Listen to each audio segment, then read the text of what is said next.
Friends, ఈరోజు మీ అందరికీ కూడా నేను ఎంతో మహిమాన్వితమైనటువంటి ఒక దివ్య క్షేత్రాన్ని అయితే కనుక చూపిస్తాను. ఈ దేవాలయం అనేది మన కృష్ణా జిల్లాలో అయితే కనుక ఉందన్నమాట. ప్రసిద్ధ పుణ్యక్షేత్రమైన ఈ దేవాలయాన్ని మోపిదేవి శ్రీ సుబ్రహ్మణ్య స్వామిగా అయితే కనుక పిలుస్తారనమాట. ఈ దేవాలయం అనేది విజయవాడ నుండి 65 కిలోమీటర్స్ దూరంలో, అలాగే మచిలీపట్నం నుండి 30 కిలోమీటర్స్ దూరంలో అయితే కనుక ఉందన్నమాట. ఈ దేవాలయాన్ని దర్శించుకోవడానికి మేము మార్నింగే బయలుదేరామండి. వాతావరణం అనేది చాలా కూల్గా ఉందన్నమాట. ఈ మధ్య వర్షాలు పడుతున్నాయి కదా, చూడడానికి వాతావరణం చాలా ప్లెజెంట్గా ఉంది. అటు ఇటు చక్కగా పంట పొలాలు మధ్యలో పల్లెటూరులో నుంచి ఈ ట్రావెలింగ్ అనేది చాలా బాగా అనిపించింది అనమాట. మోహినీపురంగా పిలువబడే ఈ ఊరిని కాలక్రమేణాగా మోపిదేవిగా అయితే గనక ప్రసిద్ధి చెందిందనమాట. ఈ దేవాలయం యొక్క విశిష్టత ఏమిటంటే, సుబ్రహ్మణ్యేశ్వరుడు అలాగే శివుడు ఒకే చోట కొలువై ఉన్నటువంటి దివ్యక్షేత్రం అనమాట.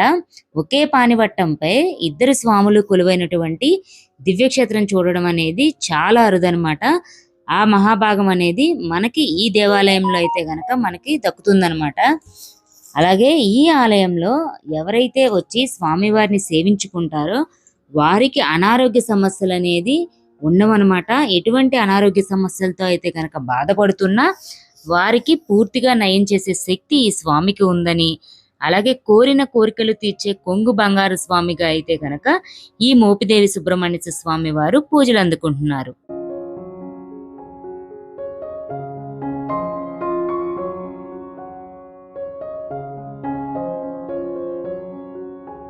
ఈ దేవాలయంలో ఉన్నటువంటి మరి ఒక అద్భుతాన్ని అయితే కనుక నేను ఇప్పుడు చెప్తాను. స్వామివారి దేవాలయానికి లోపలికి వెళ్ళగానే మనకి లెఫ్ట్ సైడ్ లో ప్రదక్షిణ చేయడానికి క్యూ లైన్స్ అయితే ఉంటాయి అనమాట. క్యూ లైన్స్ నుంచి వెళుతుంటే మనకి పుట్ట అనేది ఒకటి కనిపిస్తుంది. ఆ పుట్టలో మనం పాలు అవి పోసుకోవచ్చు. అట్లాగే స్వామివారి విగ్రహాలను కూడా అక్కడ ప్రతిష్ఠించే ఉంటాయి అనమాట. మనం అభిషేకాలు అవి చేసుకోవచ్చు. ఇప్పుడు మనం ఏదైతే పుట్ట ఉందో ఆ పుట్ట దగ్గర నుంచి స్వామివారి లోపల గర్భాలయంలో ఉన్నటువంటి స్వామివారి పానివట్టానికి మధ్యలో ఒక రంధ్రం అయితే ఉంటుందన్నమాట. ఈ పుట్ట నుంచి ఆ లోపల పానివట్టానికి మధ్య మార్గం ఉందని, అలాగే స్వామివారు ప్రతి సంవత్సరం కూడా ఒక్కసారి సర్పరూపేణ అయితే కనుక ఇక్కడ భక్తులకైతే కనుక దర్శనం ఇస్తారంట. ఆ దర్శనం చేసుకోవడానికి ఎంతో మంది భక్తులు అయితే కనుక వేచి ఉంటారనమాట. ఆ దర్శనం చేసుకున్న వారికి అనారోగ్య సమస్యలు అనేది పోతాయని, అట్లాగే చూపు తక్కువగా ఉన్న వారికి దృష్టిలోపం కూడా పోయే అవకాశాలు ఉన్నాయనేదైతే కనుక ఇక్కడ భక్తులైతే కనుక నమ్ముతున్నారనమాట.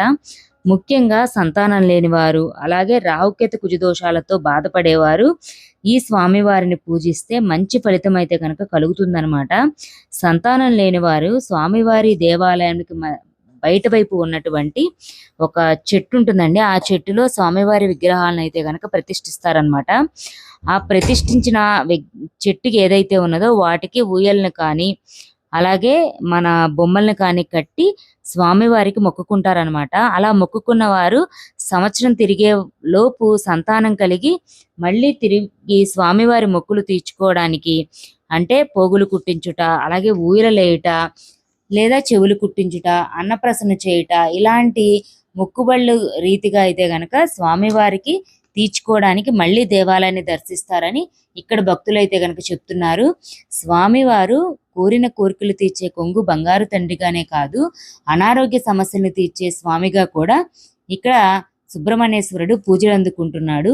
శివుడు సుబ్రహ్మణ్యేశ్వరుడు ఒకే పానివట్టంపై ఉన్నటువంటి దేవాలయాలు అనేది మనకి చాలా అరుదనమాట. ఇక్కడ మంగళవారం, శుక్రవారం, అలాగే ఆదివారం చూసుకుంటే పెద్ద సంఖ్యలో భక్తులైతే గనక మనకి దర్శనం చేసుకోవడానికి వివిధ ప్రాంతాల నుంచి అయితే గనక వస్తారండి.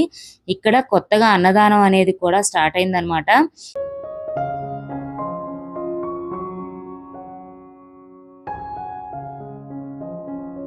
ఇదండి ఈరోజు నేను మీకు చూపించాలనుకున్న మోపిదేవి శ్రీ సుబ్రహ్మణ్య స్వామి టెంపుల్ అనమాట.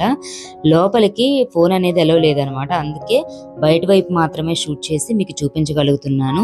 మీరందరూ కూడా స్వామివారిని దర్శించి స్వామివారి కృపకి పాత్రలు కాగలరని నేను మనస్ఫూర్తిగా కోరుకుంటున్నాను. ఈ వీడియో మీకు నచ్చింది అనుకుంటున్నాను. మీకు నచ్చితే మీ ఫ్రెండ్స్తో, రిలేటివ్స్తో ఈ వీడియోని షేర్ చేయండి. మన వీడియోని ఒక లైక్ చేయండి. కొత్తగా మన ఛానల్ ఎవరైతే చూస్తున్నారో వాళ్ళు మన ఛానల్ని సబ్స్క్రైబ్ చేసుకోండి. మరిన్ని వీడియోస్ కోసం, మరిన్ని డివోషనల్ టిప్స్ కోసం keep watching smart Priya with ma'am.